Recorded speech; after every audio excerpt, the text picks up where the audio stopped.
We are seizing the locus of direction, but not the locus of control. We believe a huge mistake hypnotists make is seizing the locus of control of a session. The client has to be in control of what they're running. It's a different way of looking at it, but we seize the locus of what we're directing their attention to.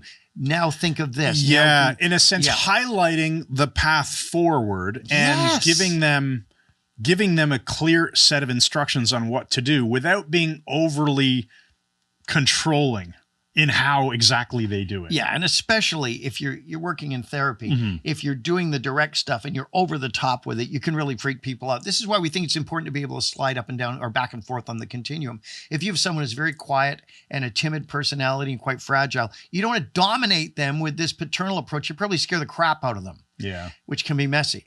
I'm so glad that you didn't say slide up and down the fire pole. That just would have been weird. We'll edit that out. So now let's look at this. Stage shows rely on a lot of direct hypnosis, a lot of in-your-face stuff. This also came up in our training session yesterday, Chris. So let's bring it up here. And it's a really good example of why you would want to understand the indirect style of hypnosis and the direct style of hypnosis. Perfect example. So you're doing, the context is you're doing a stage hypnosis show.